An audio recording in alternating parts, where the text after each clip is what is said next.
Thank you for having me. Good afternoon from here. It is afternoon in Nigeria, and good evening, good morning from wherever you are watching from.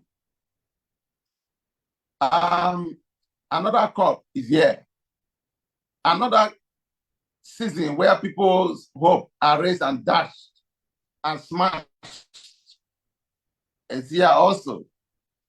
I'm from Ogoni, the home of the late environmental rights campaign against Sarawiwa that was executed by the Nigerian government in 1995.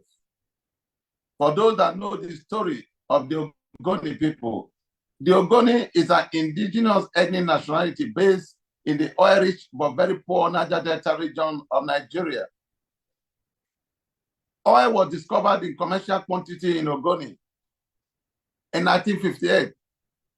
And so in 1990, the Ogoni people, under the leadership of Ken Sarawiwa, took stock of their conditions and observed that in spite of the stupendous oil and gas wealth in their land, that they were becoming poorer.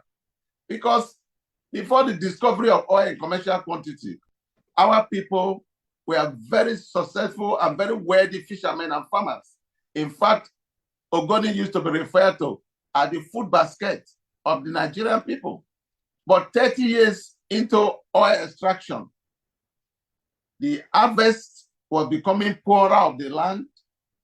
The fishes were no more available for fishermen for two main reasons. One, the pollutions that find their way into the river have driven the fishes and killed some, have destroyed the mangrove forest that houses the fishes.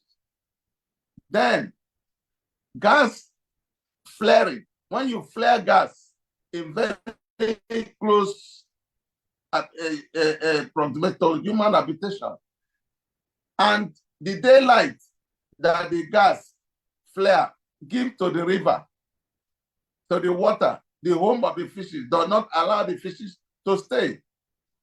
So they migrate to deeper oceans where the poor fishermen in Ogoni does not have a fishing trawler to go and fish.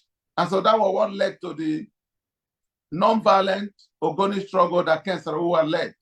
And just because indigenous people are considered to be very minority in Nigeria, for just long leading that campaign, Ken Sarawiwa with 8 others were marched to an unserviced gallows in Port Harcourt prison and executed. And over 2,000 young Ogoni men were also executed in cold blood because the military occupied the territory, because they considered that the Ogoni struggle, the Ogoni campaign was very dangerous because it was touching on the heartbeat of the Nigerian economy, which is oil. But now, at this scope, nothing has changed. You can imagine, it's been 28 years after the murder of Ken Sarawiwa, and it's been 30 years after we launched our non-violent struggle. You can imagine the number of people that have been impoverished because they can no longer fish and farm. You can imagine the number of people that have died because they inhale poisonous hydrocarbon in the air. You can imagine the number of people that have died of malnutrition because they don't have food to eat. You can imagine the number of people that have died because they drink bad water, polluted water, because there are no alternative in the absence of a government. You can imagine the number of people that have died because of lung-related diseases, because as they inhale poisonous emissions, the lungs and the heart become weak. You can imagine the number of burials that we carry on in Ogoni every weekend. And a new government came in May, on May 29. But things are not changing at all because the government is saying that 30% profit made from sales of oil will be used to look for new oil finds. And it is even worse in Ogoni and the Niger Delta where we come from, because UNEP submitted a report, United Nations Environment Program submitted a report. They conducted environmental audit of Ogoni and submitted their report on 4th August 2011, which states that as of 2011, when that report was submitted, that 5 meters of Ogoni land, of the land was dead. But now, our land is permeable. The pollution that was 5 meters has percolated up to the water table. So meaning that there is no good water in our place. That there is cancer-causing carcinogen called benzene in the water taken in Ogoni. And that every water we drink in Ogoni is coated with ACM or crude oil. I'm talking about Ogoni, but the entire Niger Delta, which is the oil-producing bed of Nigeria, also suffer the same thing. And UNEP said it will take the Nigerian government 30 years to clean up Ogoni. And so even the Nigerian government stopped looking for more oil in Ogoni, because it will be madness that you claim that you are mopping the floor and you turn on the tap. It's only a madman that can do that. You turn on the tap, you are mopping the floor. It will be clean. But as long as they claim that they are cleaning up the mess that have been generated in Ogoni, it will be proper. The Nigerian government does not explore for new oil in Ogoni territory. In fact, by now, the government should be conducting environmental assessment in other Niger Delta communities, because Ogoni is not an island. For Ogoni to remain clean, it means that the surrounding communities must also be clean. Because if you clean Ogoni and you don't clean other neighboring communities, because the water runs together, it means that Ogoni will still be polluted. And the tidal movement of water, when water ends, it comes with polluted crude from other communities into Ogoni territory. So even when there is no air production, the place continues to be polluted. And so we have come again to another COP where promises are made and are not kept. We are saying that the government of Nigeria should abrogate what they call the Land Use Act. It's a criminal law that takes away every land that belongs to indigenous people to the government. So government owns all the land, so they don't need to take permission from you. They don't need your consent. They don't need to consult you. If they want to take your land for oil production or anything, they just come. So the issue of land grabbing is very high, because as long as that Land Use Act is in existence, every land belongs to government.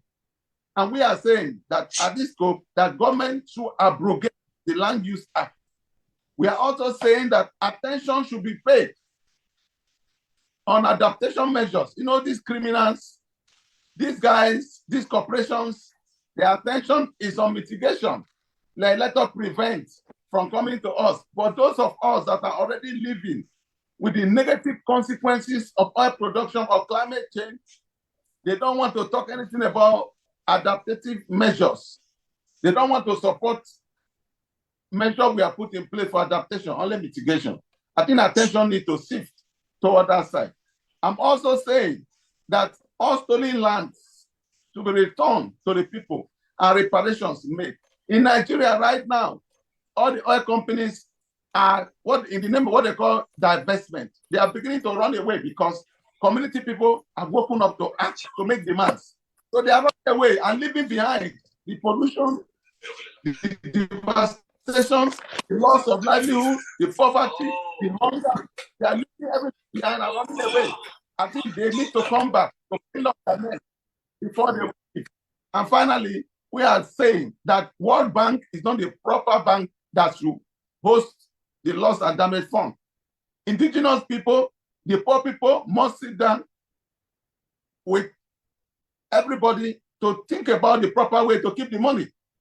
World Bank is at the forefront of causing the entire problem we have in the world today.